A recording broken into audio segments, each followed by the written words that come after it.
avoid running injuries. It's starting to warm up out here in Michigan, and we can't wait to see everyone out there hitting the pavement, but we want to go over a couple of our favorite tips to keep you out on the pavement. All right, number one, increased training load. One of the biggest reasons that people get injured is they do too much too soon. You have to start keeping track of how many miles, how much distance, how much time you are running. One of the biggest ways, we cannot have you go more than 30% of an increase in both time or distance per week. If you increase more than that 30%, your chance of injury skyrockets. We would love for you to be within that ideal 10 to 15% per week, both with time and distance. On to our second tip. Make sure that you're starting to track your mileage on your shoes. One of the best apps for that is Strava. Make sure you're starting to put all your info in Strava. When you hit right around that 250 miles, check your shoes. Go to your local run store and invest in some new shoes. We love in the Tri-Cities here runners. A couple fun facts that we love to share about them is they actually are able to match all online prices. And number two is you get 30 days to try out the shoes, and then you can return them if they don't work for you. So go to your local run store and check out all the running shoes that they have. Start tracking those mileage. Number three is cadence. This is a big one. Reason being is a ton of people overstride when they're running. When they overstride when they're running, they usually either toe or heel foot strike. That causes a ton of compression throughout the spine and can cause a ton of injuries.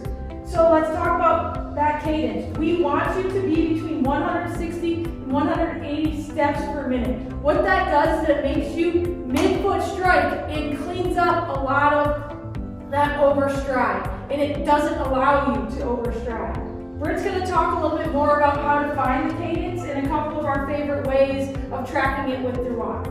So using a smartwatch, a lot of apps are available to be able to track your cadence. If you don't have that, training your cadence, working with it, you need to have a treadmill. To find your cadence on a treadmill, get on there, set the speed that you like, and just start running. Once you feel like you're at your comfortable pace, start tracking your right foot and how many times it strikes over 30 seconds.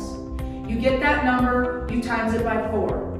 For simplicity, let's talk about you landing at 150 beats per minute. Your watch told you, you calculated that that's what you're running at and that's what you're comfortable at. That is a little bit outside of our range.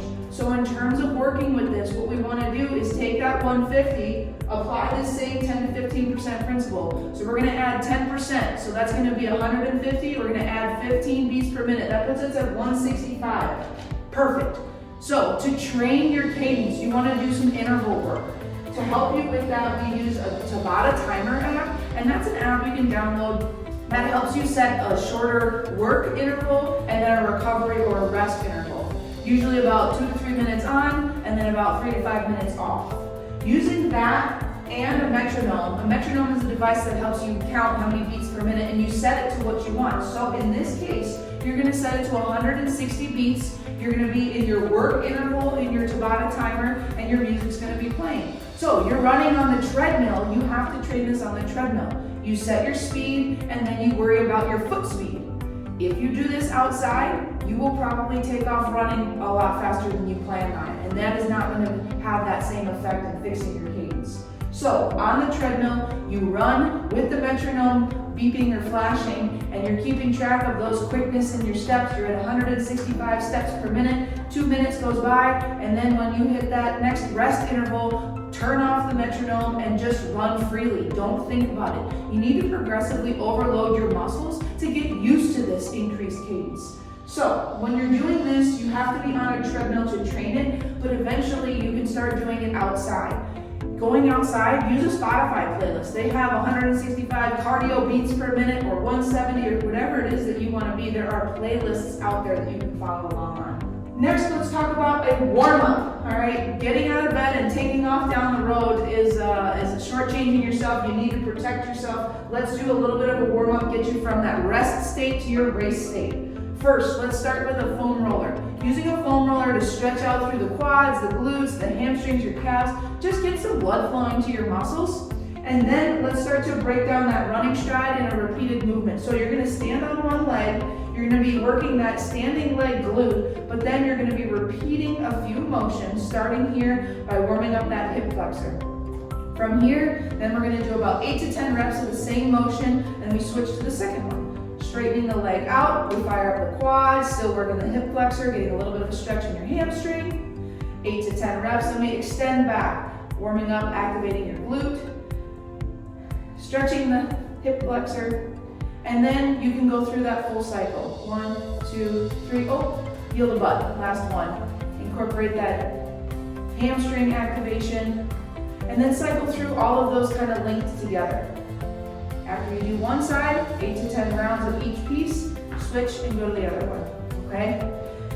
Last piece of the warm-up is the bouncing box. So what you do with this is a little bit of a dance, but you step back with the outside foot, over to the side and forward.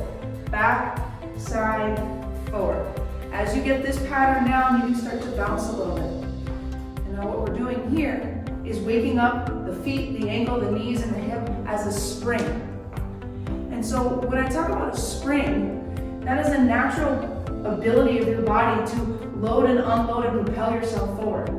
If your cadence is too low, you typically overstride, heel strike, jar the body, and you actually lose momentum. If you increase your cadence, you get more of that midfoot strike, which is going to propel you forward using that natural spring you have. So between the cadence and the warm-up, really help yourself avoid injury. The last thing that I'm going to go over is single leg strength. Running is all done on one leg. Making sure that you're prioritizing strength training is huge. Make sure you're throwing in some squats, some single leg lunges, all of those types of compound movements to make sure that you work on avoiding injuries this spring.